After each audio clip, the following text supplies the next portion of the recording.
का नाम एक मोदीलाल है, जैसा ही रंगो रूप है पैसा ही माल है।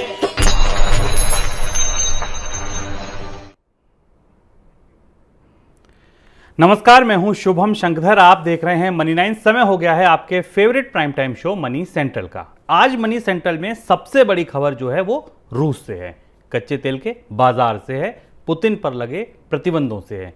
लेकिन उससे पहले कई और भी खबरें ऐसी हैं जो आज मनी सेंट्रल का हिस्सा हैं। उन खबरों को जानने के लिए आप देखिए आज का ऑन द शो। शुरुआत करेंगे आज फसलों पर भारी ना पड़े सितंबर की बारिश।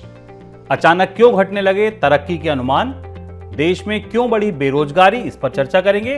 क्यों फीकी पड़ी सोने की चमक, सोना 6 हफ्तों के निचले स्तर पर है। अमेजॉन में भारत में क्यों हो रहा नुकसान, और क्यों रोके नहीं रुक रहे पुतिन। ये तमाम खबरों पर आज विश्लेषण के लिए मेरे साथ स्टूडियो में हर रोज की तरह मनी 9 के एडिटर अंशुमान तिवारी जी जुड़ गए। सर, बहुत स्वागत है आपका। शुरुआत करते हैं आज के शो की। मॉनसून सीजन का अब सिर्फ 1 महीना बचा है और गुरुवार को भारतीय मौसम विभाग ने बचे हुए 1 महीने यानी सितंबर के लिए मॉनसून का अनुमान जारी किया है।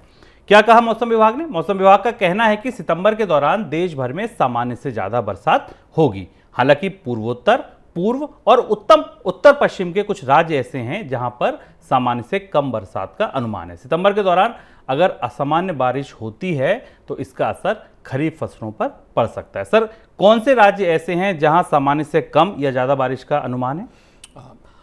मनी सेंट्रल में सारे दर्शकों का स्वागत है। मानसून की पहली खबर हम इसलिए ले रहे हैं क्योंकि मौसम विभाग ने, जिसने कहा था कि 1 सितंबर से मानसून के बादलों की वापसी शुरू हो जाएगी, उसने ही अपना अनुमान बदल दिया है। और अब जो सूचना है उस हिसाब से जो उत्तरी भीतरी कर्नाटक है, बुंदेलखंड है, मराठवाड़ा है और राजस्थान के इलाके हैं, रायलसीमा है, इन इलाकों में मानसून की सितंबर में ज़्यादा सामान्य से अधिक बरसात होने की संभावना है।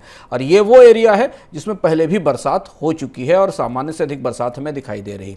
इसके अलावा कुछ और हिस्से मध्य भारत के और दक्षिण भारत के हैं जहां एक्सेस रेन की संभावना दिखाई दे रही है। ये साल मानसून की दृष्टि से बेहद उतार चढ़ाव भरा रहा है। हमने एक बड़े हिस्से में कम बारिश देखी जिसका असर हमें खरीफ की फसल पर दिखाई दिया, और अब एक हिस्से में हम सामान्य से अधिक बारिश देख रहे हैं, जबकि कई राज्य ऐसे हैं जहां हमने बाढ़ के 2 चक्र देखे हैं। और ऐसी परिस्थिति में खरीफ की फसलों को लेकर जो आकलन सरकार की तरफ से या बाजार की तरफ से किए गए उनमें खासा उतार चढ़ाव हमें देखने को मिल सकता है। बिल्कुल सर, फसलों के नज़रिए से अगर देखें, असामान्य बारिश आपने बता दी कहाँ कहाँ हो सकती है। कौन सी फसलों के नज़रिए से ये असामान्य बारिश सबसे ज़्यादा भारी पड़ सकती है? सबसे ज़्यादा 3 बड़ी फसलें हैं जिन पर शायद जो एक्सेस रेन है या जो फ्लड का खतरा है वो हमें दिखाई दे रहा है। उसमें एक महत्वपूर्ण तो मोटे अनाज हैं, जैसे राजस्थान को लें, राजस्थान में बाजरा जैसे मोटे अनाजों की खेती होती है। वहाँ पहले ही राउंड में इतनी बारिश हो चुकी है, हम बाढ़ का एक दौर देख चुके हैं कि इन फसलों को अब दोबारा बारिश की पानी की ज़रूरत नहीं है। और मौसम विभाग के आकलन के हिसाब से अगर यहाँ ज़्यादा बारिश होती है तो इस एरिया में मोटे अनाजों की फसल पर असर पड़ेगा और उनके उत्पादन में कमी आएगी, जिसका असर हमें ओवरऑल फूड ग्रेन प्रोडक्शन पर, भारत के अनाज उत्पादन पर दिखाई देगा और दबाव बढ़ेगा चावल और गेहूं की मांग पर, क्योंकि जब ये मोटे अनाजों की उपज कम होती है तो इसका असर में बाजार के बाकी अनाजों पर दिखता है। इसके अलावा कपास गुजरात में और महाराष्ट्र के कुछ हिस्सों में, दक्षिण भारत के कुछ हिस्सों में, और तीसरा जो महत्वपूर्ण फसल है वो दलहन है। इन 3 फसलों के ऊपर सितंबर में यदि सामान्य से अधिक बारिश होती है तो हमें इनके उत्पादन पर असर दिखाई देगा। और इसके साथ कुछ जो फसलें हार्वेस्ट के करीब खड़ी हैं, जो कटाई के करीब खड़ी हैं, उन पर भी सितंबर की बारिश भारी पड़ेगी। कई सारे राज्यों में बाढ़ के वापसी के समाचार भी हैं। कई सारे राज्यों में अभी जल भराव की स्थिति है खेतों में। पैडी की फसल पर उतना असर शायद पड़ने की संभावना नहीं है क्योंकि उसे ज़्यादा पानी की ज़रूरत है उन क्षेत्रों को छोड़कर जहाँ पहले बुवाई हो चुकी थी, जहाँ पर पैडी की हार्वेस्ट की अब करीब आ रही है। जून तिमाही के दौरान जीडीपी ग्रोथ अनुमान से कम रहने के बाद अब एजेंसियों ने वित्त वर्ष 2022-23 के लिए भारत के जीडीपी अनुमान में कटौती शुरू कर दी है। कई एजेंसियों ने तो 7% से भी कम ग्रोथ का अनुमान लगाया है। अब जैसे कौन कौन सी एजेंसियां? सिटी ग्रुप ने ग्रोथ अनुमान को 8% से घटाकर 6.7% कर दिया है। स्टेट बैंक ऑफ इंडिया ने भी ग्रोथ अनुमान 70 बेसिस पॉइंट घटाया है, अब घटाकर 6.8% कर दिया है। गोल्डमैन ने क्या किया? अनुमान को 7.2% से घटाकर 7% कर दिया, और मूडीज ने ग्रोथ अनुमान में बड़ी कटौती करते हुए इसे 8.8% से घटाकर 7.7% कर दिया है। जून तिमाही के दौरान देश की जीडीपी की ग्रोथ जो रही वो 13.5% की रही है। पहले 16.5% का करीब करीब अनुमान था, 15%, 16.5% ऐसे अनुमान जारी हो रहे थे। सर, एक ही तिमाही के जीडीपी आंकड़े आए, कल हमने आपने ये डिस्कशन किया मनी सेंट्रल में, हमने दर्शकों को बताया था, आपका कहना था कि अब 7% से अनुमान कम होने लगेंगे इस वित्त वर्ष के लिए। आपकी बात सही निकली, आज उसकी पुष्टि होती दिखी, कम से कम ऐसे अनुमान तो आने लगे। क्या हुआ अचानक ऐसा, क्यों एजेंसियों को भी अनुमान कम दिखने लगे? हाँ शुभम, कल हम लोगों ने चर्चा में भारत की आर्थिक विकास दर के लिए अगले 6 महीनों में और अगले 9 महीनों में जो चुनौतियां बनती दिखाई दे रही हैं इस आर्थिक विकास दर के बाद, उन संदर्भ में इस बात का जिक्र किया था कि अब भारत की इस साल की आर्थिक विकास दर में के 7% से कम रहने के आकलन आने लगेंगे और ये खतरनाक और चिंताजनक है। पहले हम एक महत्वपूर्ण अपडेट है कि रिजर्व बैंक को खुद ये आश्चर्य हुआ है कि पूरा का पूरा जीडीपी का आकलन जो इस तिमाही में आया वो उसकी संभावनाओं से, उसके आकलन से भी कम रहा है। आज रिजर्व बैंक गवर्नर का एक बयान कई जगह हमें देखने को मिला है जो चल रहा है, जिसमें कहा गया है कि रिजर्व बैंक इस बात की जांच करेगा कि आखिर उसने 16.2% की आर्थिक विकास दर का आकलन इस तिमाही के लिए रखा था और आर्थिक विकास दर उससे काफ़ी नीचे 13.5% रही है। मुझे लगता है इसमें कहीं ना कहीं महंगाई और स्थायी मूल्यों पर जो विकास दर का अंतर है उसने रिजर्व बैंक की गणनाओं को प्रभावित किया है। लेकिन इसके साथ यूबीएस और नोमुरा के नंबर भी आप शामिल कर लीजिए, जितने नंबर्स आपने शुभम ने बताए भारत की आर्थिक विकास दर में आकलन के उसमें यूबीएस और नोमुरा के नंबर मान लें। सबसे जो चिंताजनक बात इन आकलनों की शुभम यह चुनौतीपूर्ण बात यह है कि क्या भारत की आर्थिक विकास दर वास्तव में 7% से नीचे रहेगी, क्योंकि अब सारे आकलन सब 7% या 7% तक आसपास। हाँ, 7% से ऊपर कोई नहीं जा रहा, जबकि अभी कुछ महीने पहले तक मॉर्गन स्टैनली 8.8% की आर्थिक विकास दर का आकलन कर रहे थे। 3 बड़ी चुनौतियां, पहली चुनौती है जिस पर हमने खरीफ पर बात की, जिसे नोमुरा और यूबीएस ने माना कि खरीफ का आउटपुट इस साल कम रह सकता है। जो पहली चिंता है, जो चिंता हमें अब से 2 महीने पहले तक नहीं दिख रही थी, ये सामने दिखाई दे रहा है। सब मान रहे हैं कि ब्याज दरों में बढ़ोतरी रहेगी और टर्मिनल रेपो रेट भारत में 6 से 6.5% के आसपास रहेगी, यानी इसका असर कर्ज की मांग पर पड़ेगा क्योंकि कर्ज महंगा होगा। और तीसरी चीज, महंगाई पर आने वाला दबाव आने वाले समय में बना रहेगा।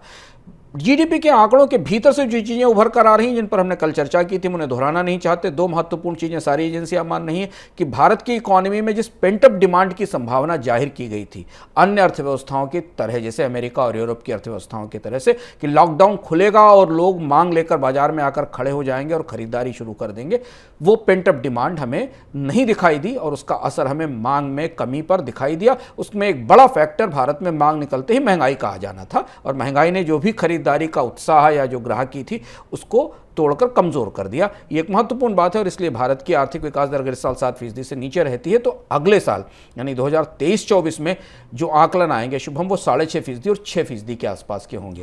और वो 6% के आसपास के आकलन का अर्थ है कि भारतीय अर्थव्यवस्था की विकास दर अगर आप 2019 से और 2024 तक के बीच में देखें तो वो 4% या 5% के आसपास औसत विकास दर रहेगी, क्योंकि हमने 3 साल की तिमाही के आधार पर देखें तो भारत की आर्थिक विकास दर को फिर 7% का आंकड़ा छूने में दिक्कत होगी। और ये आकलन हमें अब यहां से मिलना शुरू हुए, इसलिए अब भारत के मैक्रो इकोनॉमिक नंबर्स पर, भारत के ग्रोथ के नंबर्स पर बहुत करीब से निगाहें रहेंगी दुनिया भर की एजेंसियों की, हमारी भी रहेंगी मनी सेंट्रल में। हम आपको बार बार बताते रहेंगे कि कहां क्या हो रहा है। अनुमान घटे जरूर, लेकिन इस बीच कुछ राहत की खबरें भी हैं। जीडीपी ग्रोथ अनुमान में कटौती के बावजूद हाल के दिनों में भारतीय अर्थव्यवस्था को लेकर अच्छे संकेत सामने भी आए हैं। इस साल अगस्त तक डायरेक्ट टैक्स कलेक्शन 33% बढ़ा है। 1 अप्रैल से 30 अगस्त तक 4.8 लाख करोड़ रुपए का डायरेक्ट कलेक्शन जमा हुआ है। इसके अलावा अगस्त के दौरान गुड्स एंड सर्विस टैक्स की कलेक्शन भी लगातार 6ठे महीने 1,40,000 करोड़ से ऊपर रही है। अगस्त में ऑटो बिक्री की बात करें तो इसमें भी बढ़ोतरी हुई है। ये तमाम संकेत अर्थव्यवस्था में हो रही रिकवरी के लिए अच्छे हैं। सर, इनसे कोई उम्मीद नहीं बनती है क्या? ये तो संकेत लगातार अच्छे आ रहे हैं। भारत में जो आर्थिक विकास दर के अलग अलग हाई फ्रीक्वेंसी इंडिकेटर्स हैं, 2 तरीके के इंडिकेटर्स होते हैं शुभम। एक जो पूरे साल का बड़ा पिक्चर हमें दिखाते हैं, जैसे कि जीडीपी का क्वार्टरली नंबर, जहां से हमें पूरी बड़ी पिक्चर दिखती है, और एक हाई फ्रीक्वेंसी इंडिकेटर होते हैं जो हर महीने आते हैं। इनका मिजाज हमें कुछ शेयर बाजार जैसा दिखता है। जैसे शेयर बाजार एक साइड में मूव करता है और दूसरी साइड में मूव करता है। जिस महीने हमने देखा कि भारत में ऑटो सेल्स की बिक्री के नंबर आए, उस महीने हमने पीएमआई के नंबर में गिरावट देखी, परचेजिंग मैनेजर इंडेक्स के नंबर में गिरावट देखी। जिस महीने हमने देखा कि भारत में डायरेक्ट टैक्स कलेक्शन या कलेक्शन में बढ़ोतरी हुई है, उसी महीने हमने महंगाई में भी बढ़ोतरी देखी, जीएसटी के कलेक्शन में बढ़ोतरी देखी, उसी महीने हमने रोजगार के आंकड़ों में भी बढ़ोतरी देखी, बेरोजगारी के आंकड़ों में भी बढ़ोतरी देखी।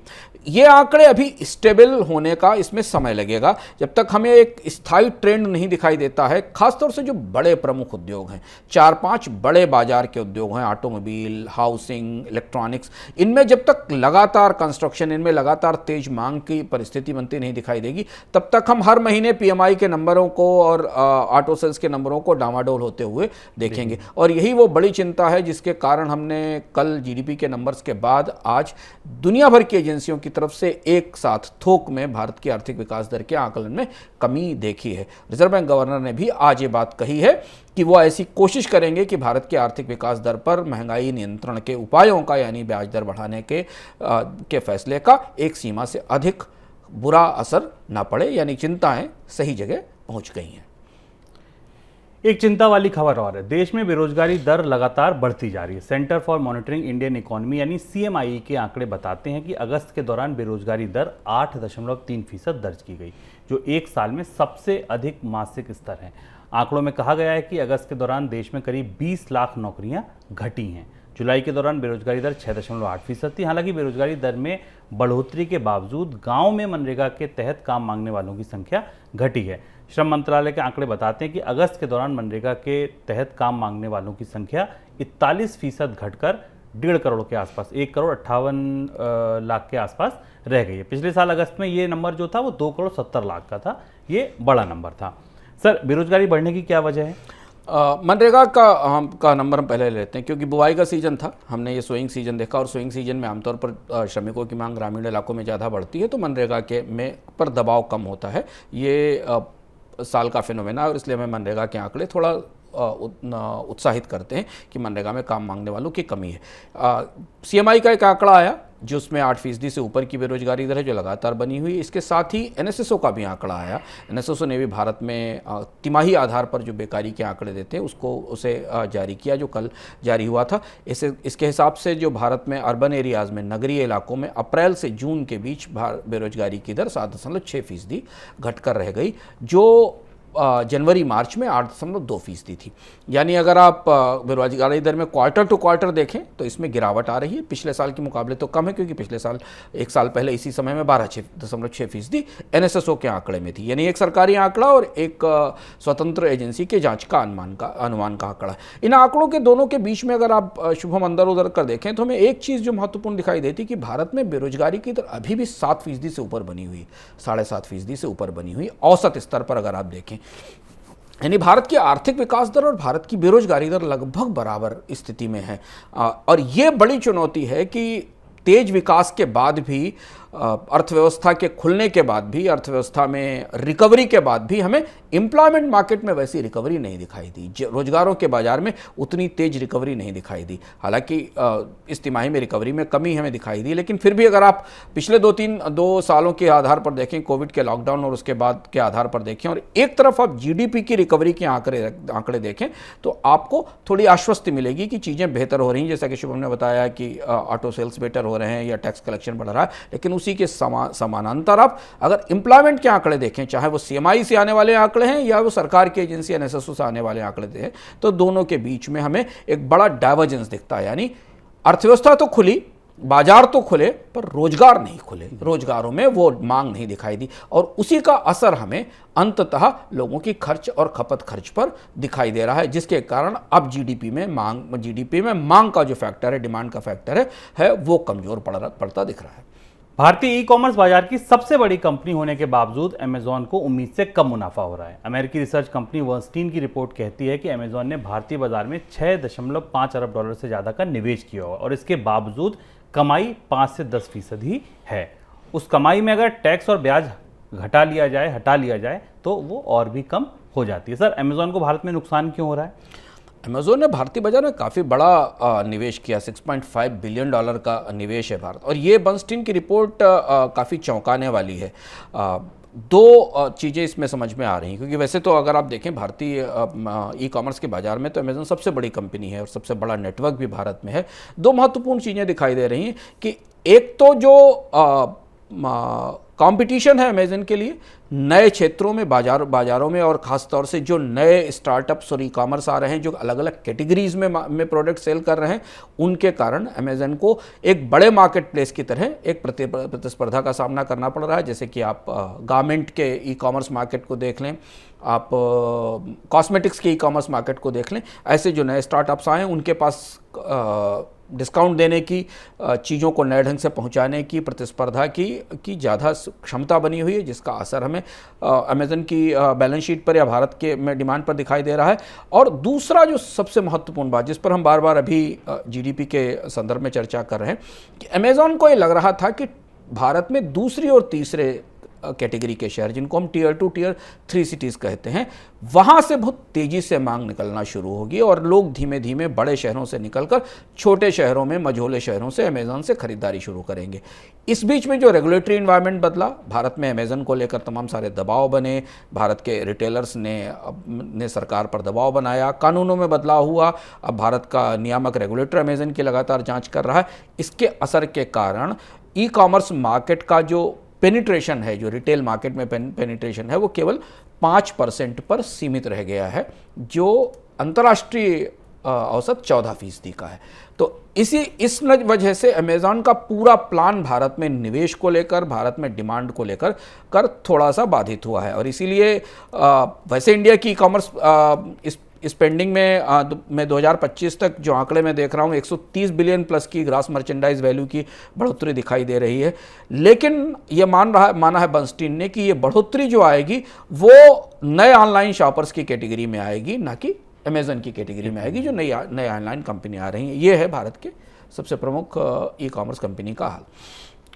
अगर आपके घर में हाल फिलहाल में कोई शादी है और आप अगर सोना खरीदने की प्लानिंग कर रहे हैं तो ये समय आपके लिए सबसे अच्छा हो सकता है। ऐसा हम क्यों कह रहे हैं, ये मनोज कुमार जी अपनी इस स्पेशल रिपोर्ट में आपको बता रहे हैं। गोल्ड का भाव 50,000 रुपए के नीचे आ गया है, तो क्या खरीद लें या कीमतें और टूटेंगी? इन सवालों के जवाब भाव घटने की वजह में छुपे हैं। अमेरिका में ब्याज दरें बढ़ने की वजह से अमेरिकी डॉलर लगातार मजबूत हो रहा है। मंदी और महंगाई के बीच जो निवेश गोल्ड में जाना चाहिए था वो डॉलर में जा रहा है। डॉलर मजबूत हो रहा है और गोल्ड उस मजबूती के सामने कमजोर पड़ गया है। यही वजह है कि दुनिया भर में गोल्ड के अधिकतर एक्सचेंज ट्रेडेड फंड्स अपने भंडार से सोना बेचने में लगे हैं। जुलाई अंत तक दुनिया भर के गोल्ड एक्सचेंज ट्रेडेड फंड्स के पास कुल 3,708 टन सोना था, जो 26 अगस्त तक घटकर 3,663 टन रह गया। यूएस में ब्याज दर बढ़ने से डॉलर में जोरदार उछाल है। डॉलर इंडेक्स 110 के करीब पहुंच गया है, जो 20 साल में सबसे ऊपरी स्तर है। यही मजबूत डॉलर गोल्ड के भाव को तोड़ रहा है। गुरुवार को घरेलू और विदेशी बाजार में भाव 6 हफ्ते के निचले स्तर तक आ गया। विदेशी बाजार में प्रति औंस भाव $1,700 के नीचे देखा गया और घरेलू बाजार एमसीएक्स पर प्रति 10 ग्राम भाव 50,000 रुपए के नीचे। अमेरिकी सेंट्रल बैंक फेडरल रिजर्व ने साफ कहा है कि जब तक महंगाई काबू में नहीं आती तब तक ब्याज दरें बढ़ने का सिलसिला खत्म नहीं होगा, और ब्याज दरें बढ़ी तो डॉलर को भी मजबूती मिल सकती है। लेकिन अमेरिका में कर्ज महंगा होने के साथ दुनिया के दूसरे केंद्रीय बैंक भी ब्याज दरें बढ़ाने में लगे हैं, यानी उन देशों की करेंसी में भी मजबूती आएगी जहां कर्ज महंगे होंगे। अब तो यूरोपियन सेंट्रल बैंक भी ब्याज दरें बढ़ाने की तैयारी में है। अगर ऐसा हुआ तो डॉलर के सामने यूरो मजबूत होगा और साथ में डॉलर की जगह गोल्ड में निवेश लौट सकता है, जो कीमतों को सहारा देगा। जानकार भी मान रहे हैं कि इसी महीने यूरोपियन सेंट्रल बैंक ब्याज दरें बढ़ा सकता है और उसके बाद गोल्ड के भाव में तेजी लौट सकती है।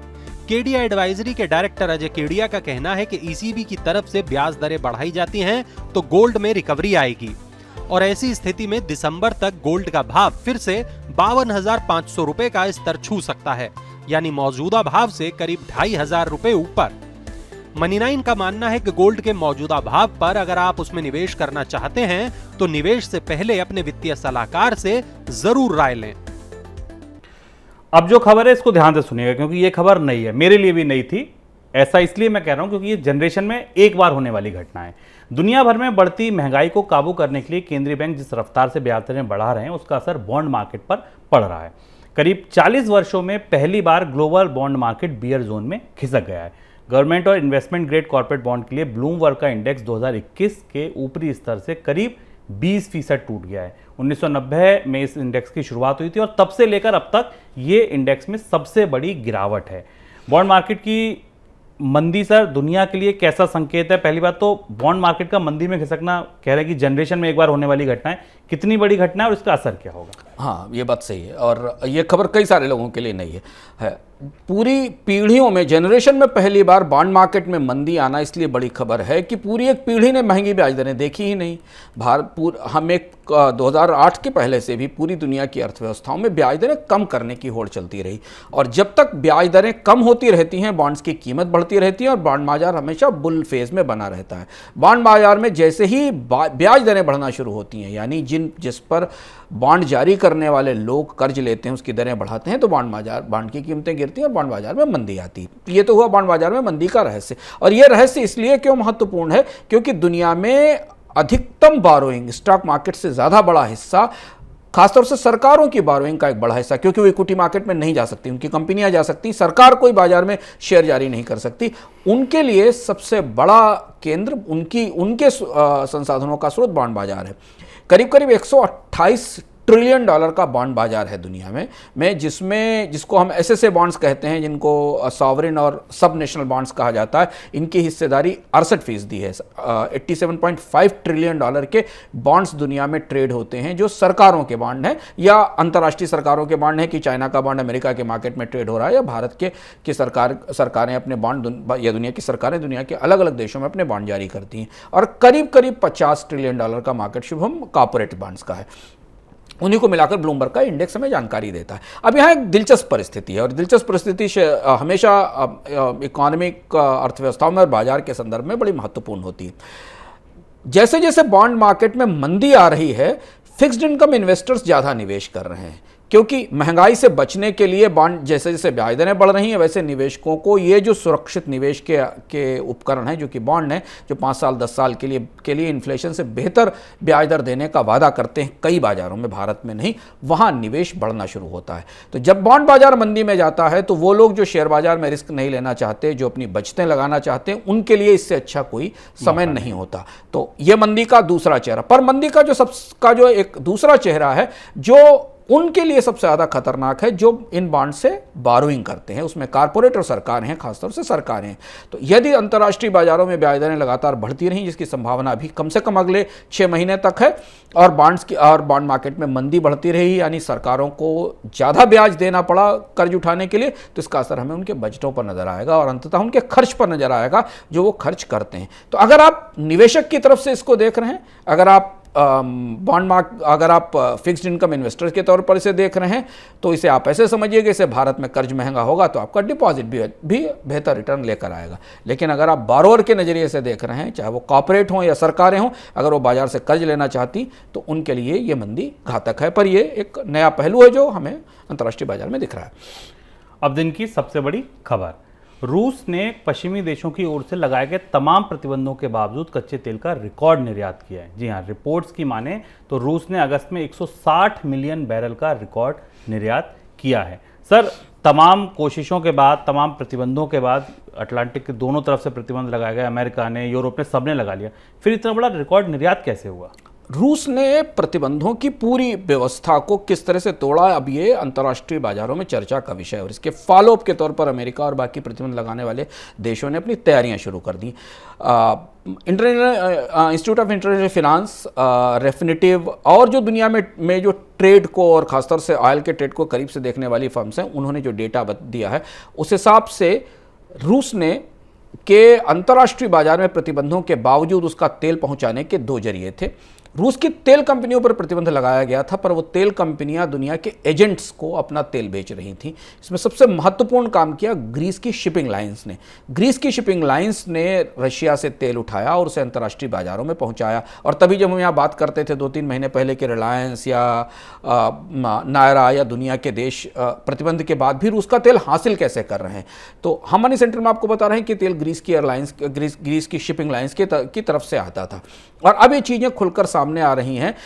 160 मिलियन बैरल का अगस्त में रिकॉर्ड एक्सपोर्ट किया गया रूस का, जबकि हम पूरी दुनिया में रूस के तेल पर पाबंदी की घोषणाएं और खबरें देख रहे थे। इसके साथ जो अलग अलग शिपिंग ट्रैकर वेबसाइट्स हैं, जो अलग अलग शिपिंग ट्रैकर कंपनियां हैं, जिसमें स्विट्जरलैंड की विटॉल है, ग्लेनकोर है, गनवोर है, जो शिपिंग के ट्रेड के डेटा को करीब से समझती हैं या देखती हैं, उन्होंने भी ये बताया कि रूस के तेल पर प्रतिबंध के बाद भी रूस का तेल बाजारों में पहुंचता रहा और दुनिया में बिकता रहा। एक और चीज़ निकलकर सामने आ रही है कि कई सारी कंपनियों ने प्रतिबंध के बाद, जैसे ट्राइफेगोरिया ने कहा कि प्रतिबंध के बाद उसने रूस की कंपनियों से तेल खरीदना तो बंद कर दिया, पर एजेंट से तेल खरीदते रहे और वो तेल अब घूमकर बाजार में आया। और इसलिए पूरी दुनिया में हलचल है कि हमने अंतर्राष्ट्रीय बाजार में इतने सख्त प्रतिबंधों के बाद भी रूस के तेल को आसानी से तैरते हुए रूस के तटों से निकलकर पूरा यूरोप क्रॉस करते हुए भारत और चीन तक आते हुए देखा है। सर, क्या यही वजह है कि अब अमेरिका और तेजी से आगे बढ़ रहा है प्राइस कैपिंग के लिए? हाँ, इसीलिए प्राइस कैपिंग का अभी कल ही परसों में अमेरिकी प्रशासन का बयान आया है कि अमेरिका और बाकी देश मिलकर रूस के तेल पर जो प्राइस कैपिंग का प्रस्ताव है उसे तेज़ी से आगे बढ़ाएंगे। इस पर निगाहें सबकी हैं दुनिया के देशों की, क्योंकि अंतर्राष्ट्रीय एजेंसियों को ये पता है कि सारी कोशिशों के बाद भी रूस ने डिस्काउंट का फ़ायदा उठाकर $20 सस्ता तेल औसतन रूस ने दुनिया के बाजारों में बेचा, जो कि ब्रेंट जब 100 था, 110 था या 90-95 था, उससे $20 सस्ता था। और वो उस $20 सस्ते तेल के कारण अंतर्राष्ट्रीय बाजारों में तेल की कमी नहीं हुई, रूस को उसका पैसा मिलता रहा, जो माना जाता है कि उसने युद्ध के फिनांस में या वार के फिनांस में इस्तेमाल किया है। अब जेनेट येलेन ने, जो कि यूएस की वित्त मंत्री हैं, ट्रेजरी सेक्रेटरी हैं, उन्होंने कहा है कि G7 देश प्राइस कैपिंग एग्रीमेंट पर जल्द ही दस्तखत करेंगे। अभी ये नहीं कहा गया है कि प्राइस कैपिंग एग्रीमेंट में प्राइस कैप क्या होगा, पर जो संकेत हमें मिल रहे हैं उस हिसाब से रूस को शायद आधी कीमत पर, जो बाजार का मूल्य होगा उस समय गिवन टाइम पर, उससे आधी कीमत पर तेल बेचने के लिए कहा जाएगा। यानी आज अगर हम माने कि बाजार में $95 के आसपास या $96 के आसपास कच्चे तेल की कीमत है, ब्रेंट की कीमत है, तो उससे आधी कीमत पर रूस को तेल बेचने के लिए कहा जाएगा। और वो आधी कीमत से बाजार में तेल की आपूर्ति नहीं रुकेगी, पर रूस को होने वाला मुनाफा कम हो जाएगा, जिसके कारण रूस युद्ध के साजो सामान में अपना निवेश नहीं कर सकेगा। अब जबकि ये आंकड़े सामने आ रहे हैं कि रूस ने रिकॉर्ड एक्सपोर्ट किया है, रूस का तेल रुके नहीं रुका, भले इस पर प्रतिबंध लगाया गया है, तो अब ये पेशबंदी ज़्यादा तेज़ी से शुरू होगी कि कैसे इसे रोका जा सके, और इस पर निगाह दुनिया के सबसे बड़े तेल कार्टेल की सबसे करीब से रहेगी। इस बीच एक चीज़ और हुई, रूस का निर्यात तो बढ़ा, लेकिन रूस से भारत को कच्चे तेल की सप्लाई में लगातार कमी देखने को मिली। एनर्जी कार्गो ट्रैकर कंपनी वॉटेक्सा के आंकड़े बताते हैं कि अगस्त के दौरान रूस से भारत को रोजाना 7.38 lakh barrel crude oil supply हुआ, जो जुलाई के दौरान हुई सप्लाई के मुकाबले 18% और जून के मुकाबले 25% कम है। आंकड़े ये भी बताते हैं कि सऊदी अरब और इराक एक बार फिर भारत को कच्चे तेल की सप्लाई के मामले में रूस से आगे निकल गए। अगस्त के दौरान भारत में आयात हुए कच्चे तेल में सऊदी अरब की जो हिस्सेदारी थी वो 20% से ज़्यादा, 20.8%, इराक की भी 20.6% रही, जबकि रूस के तेल की हिस्सेदारी घटकर 18.2% हो गई। इनके अलावा यूएई की हिस्सेदारी 8.5% के आसपास और अमेरिका से आने वाले तेल की हिस्सेदारी 4.5% के आसपास, 4.7% के आसपास रही है। सर, भारत को निर्यात में क्यों कमी आई फिर? रूस तो सस्ता तेल भारत को भी दे रहा था। ये खबर आज हमारे सामने आई और इसमें भारत के ट्रेड डेटा इसे सपोर्ट करेंगे कि नहीं हमें नहीं पता, लेकिन एक अंतर्राष्ट्रीय स्वतंत्र एजेंसी ने बताया कि इराक से भारत को आने वाले तेल के का जो इराक से तेल को निर्यात था या भारत का आयात था, वो रूस से आगे निकल गया। हालांकि पिछले 2 महीने से करीब हम इन खबरों को करीब से देख रहे हैं शुभम, कि अब रूस से आने वाले तेल के इंपोर्ट में कमी आई, और ये कमी उस दिन से आई जब से भारत में विंडफॉल टैक्स लगना शुरू हुआ। आप उससे भी जोड़ सकते हैं। पर खबर यह है कि इराक ने अंतर्राष्ट्रीय तेल बाजार में रूस के ऑयल को भी अंडरकट किया है। माना जा रहा है कि करीब $9 से $10 सस्ता तेल इराक अंतर्राष्ट्रीय बाजारों में दे रहा है, और जिसका फायदा उन देशों को मिल रहा है जो अभी तक रूस का तेल खरीद रहे थे। और इसलिए भारत के ऑयल इंपोर्ट बास्केट का स्ट्रक्चर फिर एक बार बदला, रूस पीछे निकल गया और इराक और सऊदी अरब आगे आ गया। हालांकि सऊदी अरब ने अपनी कीमतें ऊपर रखी हैं, लेकिन सऊदी अरब आपूर्ति की दृष्टि से भारत के लिए सबसे सुविधाजनक बाजार और सबसे करीब का बाजार है। तो भारत में अभी भी रूस से आपूर्ति होने के बाद भी सऊदी अरब की हिस्सेदारी भारत के तेल आयात में सबसे बड़ी है, तो बनी हुई।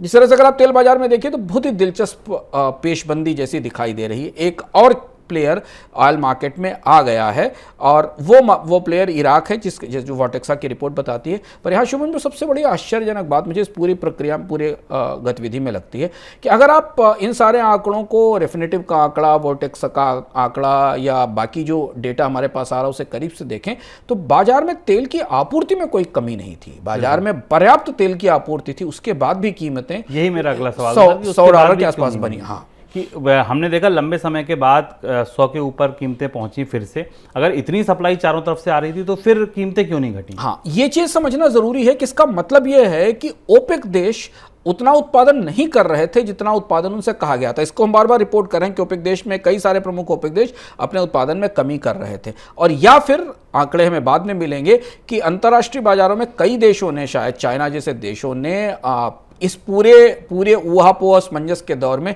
तेल की बड़ी खरीद की है और अपने यहाँ बड़े स्ट्रेटेजिक रिजर्व्स तैयार किए हैं। क्योंकि अगर अर्थव्यवस्था में मंदी थी, लॉकडाउन था, उसके बाद इकोनॉमी में ग्रोथ नहीं थी और ऑयल की सप्लाई पूरी तरह से थी, तो फिर तेल की कीमतों का 90, 95 या $100 पर रहने का कोई तर्क नहीं दिखता। लेकिन यहाँ से कुछ जो नए आंकड़े हमारे सामने निकल कर आएंगे उनसे हमें समझ में आएगा कि आगे क्या होने वाला है। तो ये थी हमारी आज की पेशकश मनी सेंट्रल की। उम्मीद है आपको पसंद आई होगी। अब अगली मुलाकात आपसे सोमवार को शाम 7 बजे मनी सेंट्रल में होगी, और रविवार को सुबह 10:15 बजे मनी 9 के मोबाइल ऐप पर मैं लेकर आऊँगा इकोनॉमिकम। सर, इस बार अर्थात इकोनॉमिकम में हम क्या खास बता रहे हैं? हाँ, इकोनॉमिकम में इस बार आपने जीडीपी के आंकड़े देख लिए, जीडीपी के आंकड़ों का विश्लेषण भी सुन लिया, पढ़ लिया, और उसके बाद बाकी दुनिया भर की एजेंसियों ने भारत के जीडीपी आंकड़ों को किस तरह देखा और उसके बाद उसमें जो कटौती की उसके बारे में भी जान लिया। ये सब हुआ क्यों, इसके पीछे कौन सी ऐसी 3 सबसे बड़ी चीज़ें हैं जिनके कारण भारत की आर्थिक विकास दर के आकलन पूरी तरह गड़बड़ा गए हैं, और क्यों भारत के बाजार में वो बदलाव हमें नहीं दिखाई दिए जिसकी उम्मीद हमें लॉकडाउन खुलने के बाद दिखाई दे रही थी। हम 3 सबसे महत्वपूर्ण कहानियां जो भारत की आर्थिक विकास दर की हैं, जिन्हें जानना आपके और हमारे लिए ज़रूरी है, हम इस बार इकोनॉमिकम में लेकर आए हैं। आंकड़ों के साथ हम आपको बताएंगे कि भारत के जीडीपी के भीतर आखिर हो क्या रहा है। बिल्कुल, तो इकोनॉमिकम देखना ना भूलें। मनी 9 का ऐप डाउनलोड नहीं किया तो ज़रूर कर लीजिए, क्योंकि सारे एक्सक्लूसिव शो आपको सिर्फ और सिर्फ मनी 9 के ऐप पर ही मिलेंगे। एक शो के बारे में भी बताता चलता हूं आपको। एक बढ़िया शो है, ENPS वाली टीम ने बनाया है। वो शो बनाया है मेटल शेयरों पर। मेटल शेयर अभी पिछले कुछ दिनों से चमकने लगे हैं। पहले दिक्कतों में थे, सरकार ने ड्यूटी लगा दी थी, पूरा बाजार में खलबली मच गई थी। अब क्या मेटल शेयरों में निवेश का समय है? अगर है तो कौन सी कंपनियों में, कौन सी कंपनियां निवेश के लिए बेहतर दिख रही, ये सब कुछ संदीप आपको ENPS के शो में बता रहे हैं। ऐप डाउनलोड कीजिए। ये शो केवल और केवल मनी 9 के ऐप पर है, और जाकर देखिए कि पैसा लगाने का, दाव लगाने का सही समय, सही मौका और सही शेयर कौन सा है। फिलहाल इतना ही, मुझे दीजिए इजाजत। नमस्कार।